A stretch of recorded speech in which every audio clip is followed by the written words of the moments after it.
Deputado Aldo Rebelo.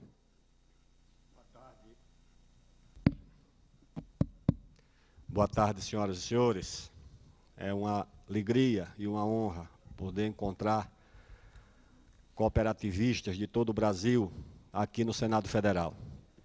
Prezado companheiro e amigo Zonta, que preside aqui os nossos trabalhos, prezado Rodrigo, prezado Leonardo, que integram também a mesa, prezado presidente da OCB, companheiro Márcio Freitas, prezado senador Moca, presidente da Frente Parlamentar do Cooperativismo, prezados amigos, deputados federais, companheiro Colato, prezado deputado Quartiero, prezado deputado Nery Geller, prezado ex-deputado Murilo Zauite, prefeito de Dourados, no Mato Grosso do Sul, em nome de quem cumprimento os prefeitos aqui presentes. Querido amigo, ministro Roberto Rodrigues, querido amigo ministro Odaci Klein, minhas senhoras e meus senhores, a batalha em torno do Código Florestal ultrapassa muito os limites daquilo que nós percebemos a olho nu. De imediato surge a polêmica em torno da questão ambiental versus a atividade agropecuária.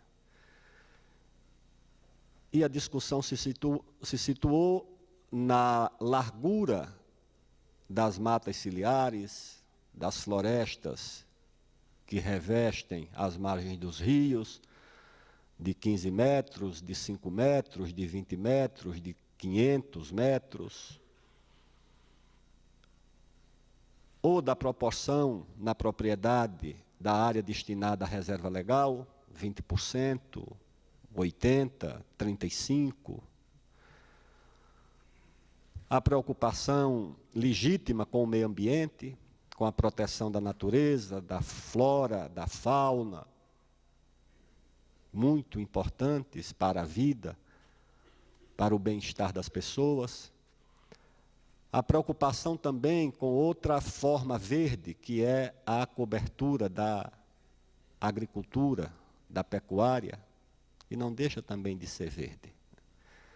A produção de alimentos em grande quantidade, baratos para a nossa população mais pobre, para aguentar um pouco o tranco da crise mundial e segurar a nossa balança comercial, deficitária na indústria, porque a nossa indústria é uma indústria que perde mercado a cada dia, e o país se sustenta um pouco na nossa capacidade agropecuária.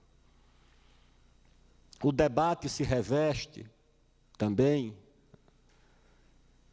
da questão social, como combinar uma legislação eficiente, rigorosa, e ao mesmo tempo proteger os produtores que geram emprego, que geram renda, os pequenos que têm ali o seu sustento.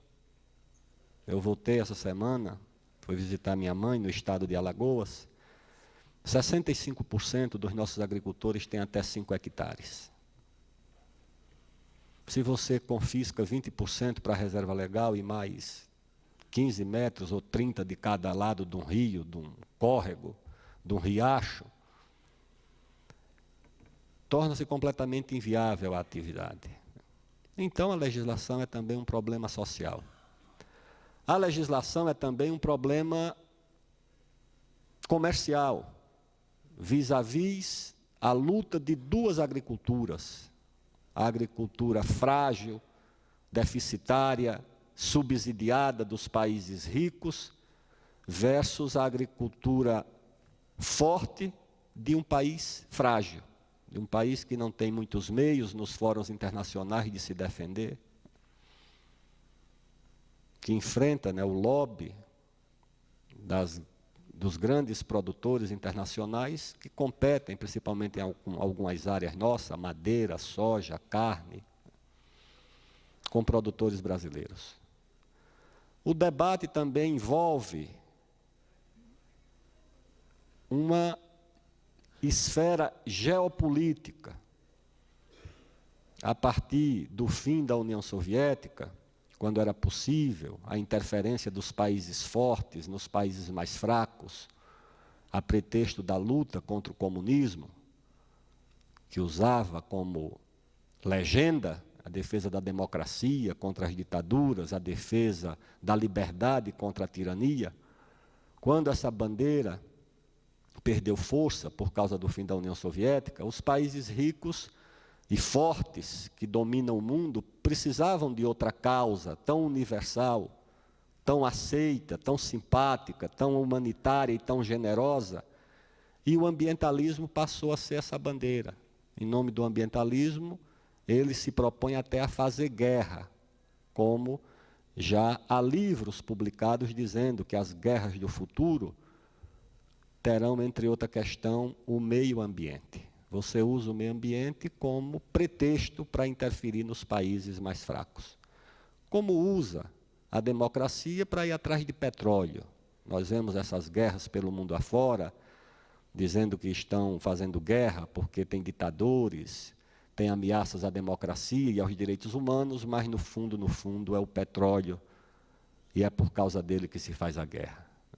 As potências, por mais que tenham simpatia pela democracia, não fariam guerra por isso, fazem guerra por interesses econômicos. E o ambientalismo se transformou também numa bandeira para permitir a interferência nos países mais fracos. Agora mesmo o presidente da Bolívia está se vendo lá com uma rebelião de uma parcela da população indígena, apoiada pelo ambientalismo, em acordo com a Embaixada dos Estados Unidos, o que gerou protestos do governo boliviano, para impedir a construção de uma estrada que facilita naturalmente a vida e o desenvolvimento de um país pobre como a Bolívia. Então é esse o mundo que nós vivemos, e o debate sobre o Código Florestal envolve todas essas disciplinas. Envolve uma causa justa e humanitária, que é a defesa do meio ambiente, mas essa bandeira vem enrolada numa série de contrabandos e de interesses políticos, comerciais, financeiros. Muitas dessas ONGs hoje são organizações profissionais, com corpo dirigente, remunerado, atrás de doações na Europa. Então, isso tudo, torna o trabalho muito difícil, porque você tem que separar o joio do trigo, tem que dizer o que é legítimo do que não é. E foi esse o desafio nosso, enfrentando pressões, ameaças, chantagens, comportamentos agressivos. Mas quem escolhe a função pública não pode fazer escolhas nas matérias sobre as quais tem que se manifestar. E o que nós vimos durante 2 anos foi uma coisa estarrecedora, absolutamente inaceitável. Nós não podemos aceitar que a agricultura do Brasil, a agropecuária do Brasil, em todas as suas extensões, seja qualificada como uma atividade criminosa, como uma atividade antissocial, como uma atividade inimiga do meio ambiente e da natureza. Em primeiro lugar, porque isso não é verdade. Isso é uma mentira. Pior do que uma mentira, isso é um erro. Tá certo? Porque há mentiras que são inofensivas, e há mentiras que causam prejuízos graves aos interesses sociais e aos interesses nacionais. Então, pior do que uma mentira, essa campanha que se faz contra a agricultura é um erro do ponto de vista do interesse da população e do interesse do Brasil. E tinha que ser reparado. Como é que você pode ter uma atividade onde mais de 90% das propriedades estão na ilegalidade? Qual é o país do mundo que permitiria isso? No país que mais respeita o meio ambiente, que tem mais área verde preservada, que tem mais parques nacionais, que tem mais florestas, que tem mais rios preservados. No Brasil, só no estado do Amazonas, nós temos de área verde original, de florestas, 3 vezes toda a área da França, que não é um país pequeno, tem 500 mil quilômetros quadrados. nós temos 1,5 milhão de áreas preservadas só no estado do Amazonas. 98% está preservado. Em Roraima, 70% de Roraima já é área pública, inviabilizando o Estado, que é obrigado a importar farinha de mandioca do Paraná, é obrigado a importar álcool de São Paulo, a importar leite de Rondônia. Onde é que nós vamos parar? Saudar a senadora Ana Amélia, que chega aqui. Boa tarde, senadora.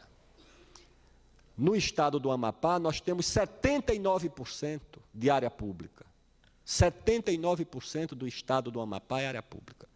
Só o Parque do Tumucumaque, que aprovaram, que isso depende do Executivo, não se consulta a Assembleia Legislativa, não se consulta o Estado. Quando quiseram levar um parque lá para Joanesburgo, para exibir, tiraram 16 milhões de hectares do estado do Amapá. Só num parque, que é o da Serra do Tumucumaque. Então, esse país pode ser acusado de ser inimigo do meio ambiente, diante de uma Europa que não preservou nem 0,3% das suas florestas, que não sabe o que é reserva legal, que não sabe o que é mata ciliar. Como é que o Brasil pode ser acusado disso? Eu digo, só pode ter outro interesse nesse jogo, que não seja o ambiental. Tem outros interesses aí.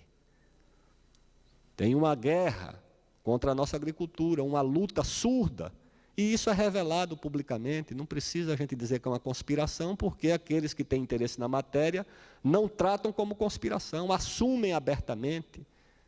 Os fazendeiros americanos publicam trabalhos dizendo que é preciso inviabilizar, por leis ambientais, algumas atividades da agropecuária no Brasil, para gerar lucros para os fazendeiros americanos, que são muito fortes. Nós pensamos que a nossa agricultura é forte, mas é a quarta do mundo. A americana é a primeira. Produzem mais soja do que nós, produzem mais carne do que nós. De milho eles produzem 3 vezes toda a nossa safra de grãos. Então é gente muito poderosa. E quem pode enfrentar essa gente?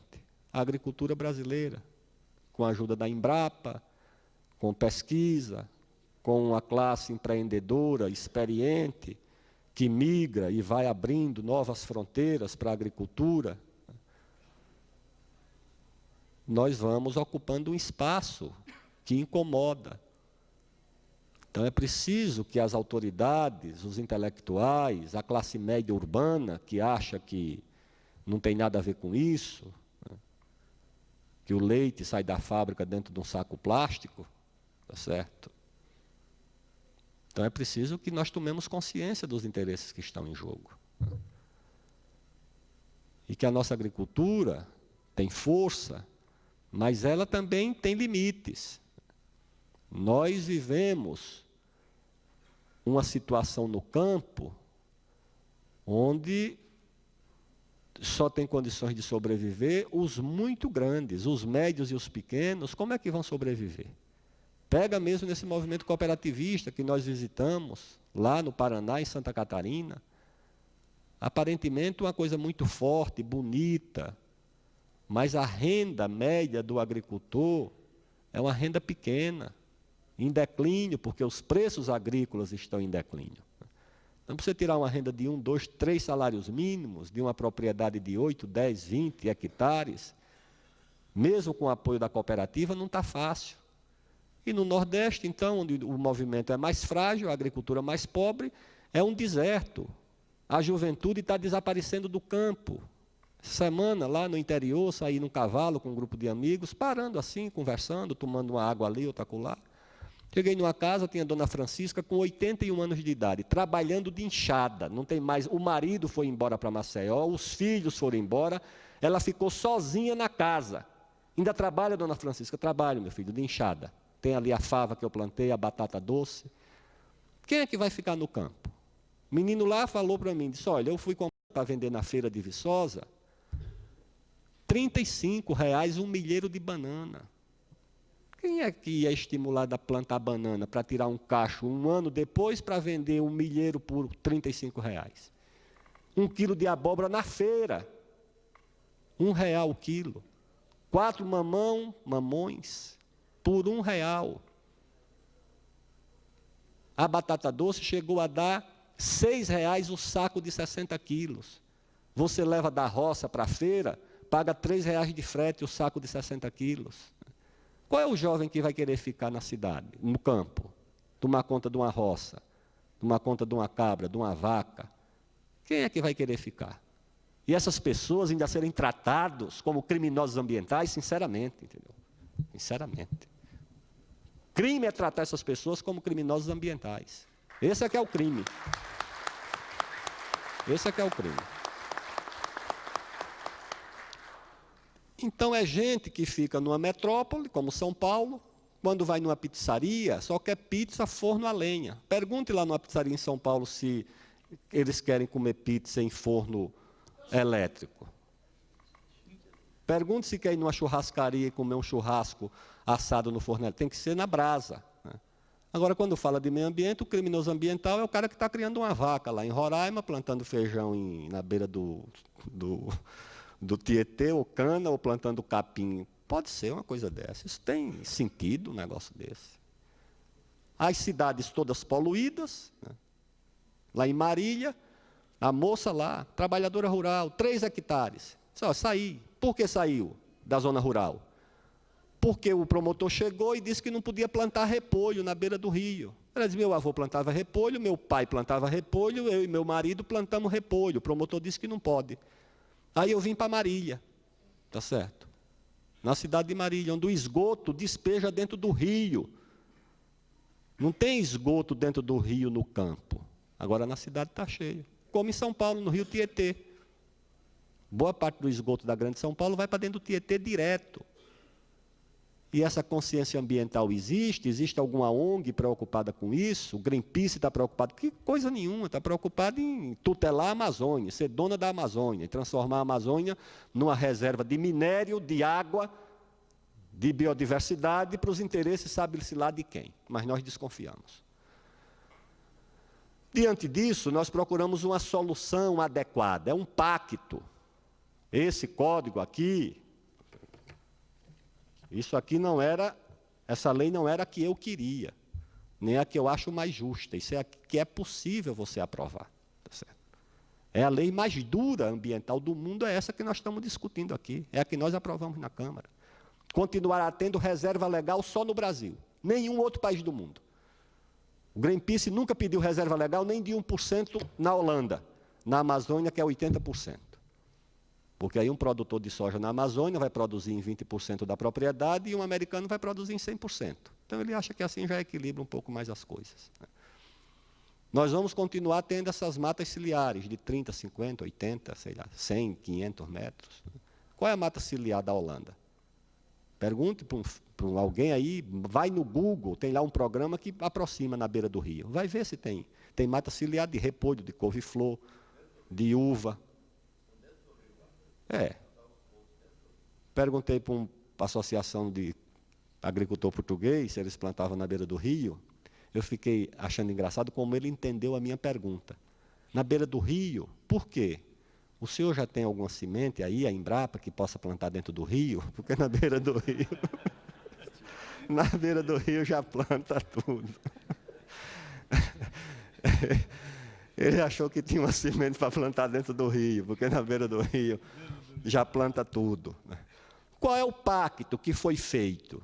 A tentativa de pacto é uma dupla consolidação. Você consolida toda a área verde que nós temos de pé, que não é pouco, e joga para as futuras gerações esse debate. Se querem de fato 80% de reserva legal na Amazônia ou não, fica para depois. Preserva o que tem verde e preserva o que tem de uso na agricultura e na pecuária, que é muito pouco. Nós temos para a agricultura no Brasil, senadora Ana Amélia, metade do que temos de terra indígena demarcada. Dá 60 milhões de hectares. Toda essa nossa safra de grãos, de 140, 150 milhões de toneladas, milhões, está tudo dentro de uma área de 60 e poucos mil, 59 mil milhões de hectares. Ou seja, 4 parques do Tumucumaque. O estado do Acre, do Amazonas, nem se compara, tem 98% preservado. E a área da agropecuária, que deve andar em torno dos, 190, 200 milhões de hectares. E numa guerra também, porque eles jogam tudo para cima da agropecuária, da pecuária. A pecuária que é o alvo. Então tem um lobby da carne americana, da irlandesa, muito forte no Brasil, atuando, fazendo dossiê, dizendo que a nossa carne é de área desmatada.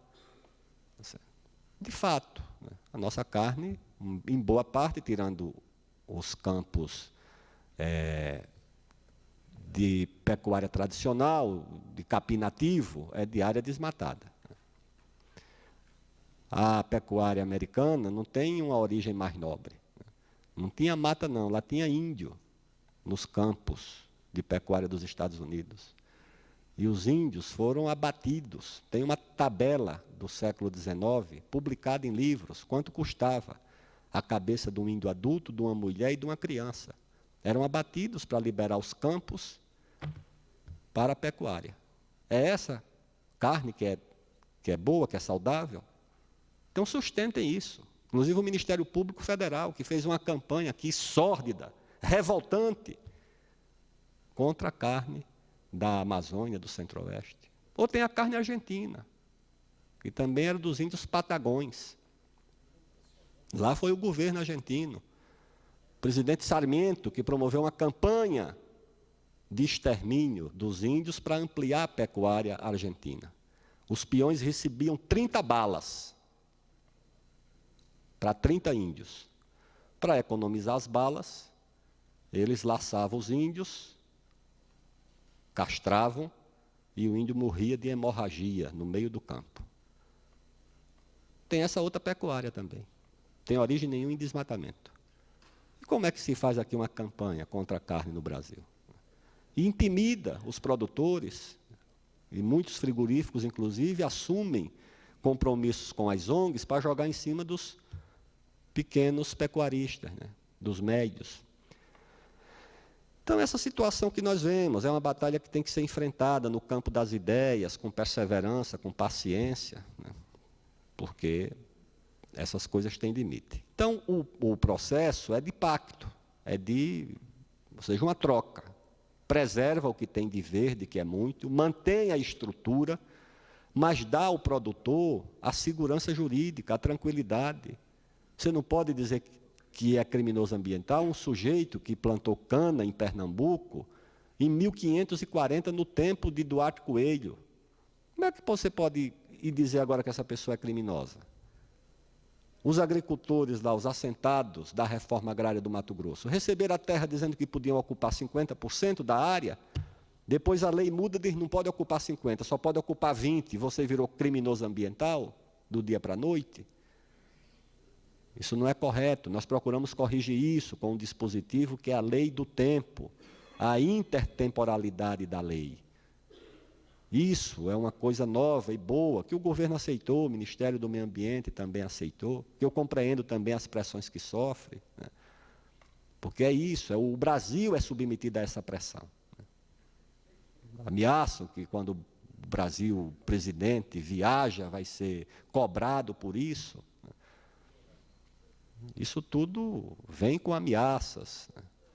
O país cobrado lá fora. E como nós somos uma nação ainda em formação, imatura ainda, adolescente ainda, carente da aprovação alheia, temerosa do julgamento alheio, ficamos aqui vulneráveis, suscetíveis a essas pressões, sem entender que há, no meio de coisas legítimas e justas, interesses obscuros, áreas de luzes e áreas de sombra, de penumbra, na guerra do mais antigo general da humanidade, que é o general Comércio. Esse sempre conduziu. Roma, o imperador, não sei se era o Trajano, protegeu os produtores de trigo de Roma contra os produtores de trigo do Vale do Becá. protegeu. Proteção da agricultura é uma coisa antiga no mundo. E nós precisamos ter consciência de proteger a nossa. Tá certo? Muita gente cobra, mas vai proteger quem praticou crimes ambientais? Não. Tá certo? Agora, olhar para o campo e achar que é todo mundo criminoso ambiental, você olha para São Paulo, onde tem crime organizado, tem assalto a banco, tem o diabo, e acha que todo mundo lá é assaltante de banco? Claro que não. Olha para o Rio de Janeiro e vê as coisas que acontecem, acha que todo mundo... Não. Então, olhem para o campo também com essa diferença. Respeitem quem está ali, se esforçando, no meio de um monte de incerteza, certeza de tudo. Tudo, entendeu? Tudo, tudo muito incerto. Tá certo? Lá no Nordeste, para você tirar uma ninhada de pinto, você tem que dividir a metade com carcará. Pode ter certeza que a metade ele come. É verdade, não tem jeito. Você planta qualquer coisa, vai dividir com a formiga, vai dividir com tudo. Chove um pouco mais, é bom para uma coisa, é ruim para outra. Não, para o capim a chuva está boa, que choveu esses dias por lá. Mas para o feijão de corda, embebedou, amarelou, matou porque esfriou a terra. Então, no campo é tudo cheio de problema, entendeu? Tudo dá muito trabalho, não é? O trabalho urbano, que você vai lá, se adoecer, leva um atestado, certo? Vá para a vaca e leva um atestado dizendo que não vai poder tirar leite aquela semana, que está com dor de barriga.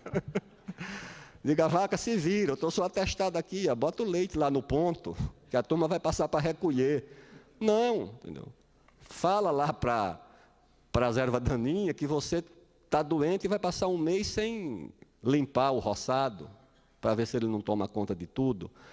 Então, essas coisas precisam ser respeitadas, entendeu?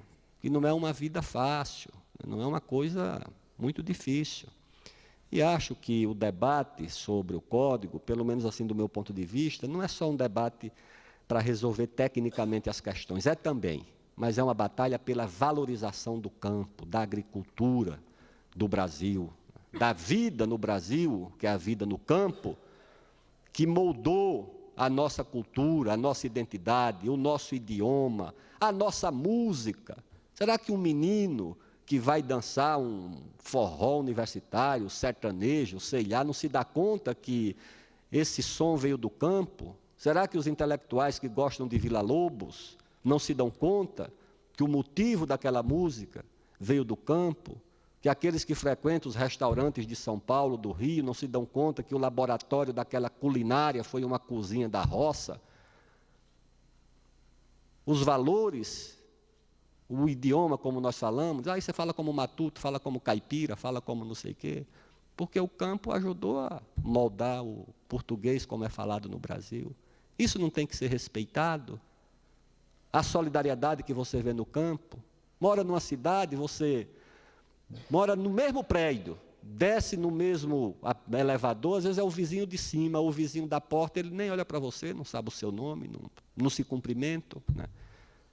Vá na roça para você ver. Todo mundo sabe quem é, o filho, o pai, a mãe, as famílias, se conhecem. Ou seja, se a sociedade não der valor a uma coisa dessa, vai dar valor ao quê exatamente? Que tipo de sociedade nós estamos construindo? Então, Zonta, eu encerro dizendo o seguinte: não está em jogo apenas, né, tá certo, os interesses comerciais do Brasil na agricultura, não está em jogo apenas a política de segurança alimentar. Eu dizia essa semana, a primeira Constituição do Brasil foi batizada de Constituição da Mandioca, porque a mandioca, plantar mandioca era o seguro alimentar da população.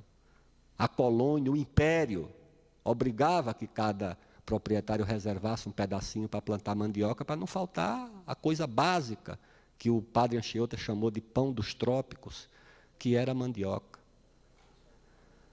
Então, além da segurança alimentar do nosso povo, comida barata, principalmente para a população mais pobre, né, que é quem mais gasta com alimento, né, é quem sabe o preço do que está na feira, quando aumenta o feijão, a farinha, a carne. A família de trabalhadores discute isso. A classe média alta, não. Isso aí é um detalhe. Além disso, está em questão também a nossa história, a nossa identidade, a nossa cultura. Preservar o campo é preservar uma parte importante daquilo que moldou a identidade nacional. É isso que está em jogo também. E acho que isso deve ser uma preocupação do país, mais do que dos agricultores, dos cooperativistas, de quem produz no campo. Isso é um assunto de interesse do país, de interesse do povo e de interesse nacional. E é assim que ele deve ser encarado. E nós aprovamos na Câmara 410 votos, de todos os partidos, com exceção de 2, os grandes partidos, os médios, os pequenos, o PCdoB, o PT, o PDT, o PSB, o PMDB, o PP, PR, PTB, o DEM, o PSDB, votaram na proposta. Aqui no Senado, também já foi aprovado na Comissão de Constituição e Justiça por 17 votos a 5. Mas tem sempre quem não compreenda. E é preciso procurar. Aqui é mais fácil do que na Câmara. Lá são 70 deputados em São Paulo, 39 na Bahia, mas senadores só são 3, em São Paulo, na Bahia, em Roraima, em Rondônia, em Mato Grosso, todo mundo tem 3 senadores. Procurar, entendeu? Procurar. E não só apenas a agricultura, a Federação da Agricultura, a Federação dos Trabalhadores da Agricultura, o movimento cooperativista, as associações comerciais. O agricultor não é comerciante, ele é produtor. Então, ele ajuda o comércio. Então, a associação comercial não pode ficar indiferente. A Federação das Indústrias também. Quem ajuda a sustentar a indústria de máquinas, equipamentos, insumos, é a agricultura. Então, a indústria também tem que se interessar por isso, e essas federações estaduais, associações, têm que procurar os senadores para conversar com eles, para mostrar que é um assunto sério, e que precisa ser compreendido para uma lei que defenda, ao mesmo tempo, o meio ambiente e que defenda também a agricultura, e que, defendendo os dois, defenda o interesse do povo e o interesse nacional. Muito obrigado.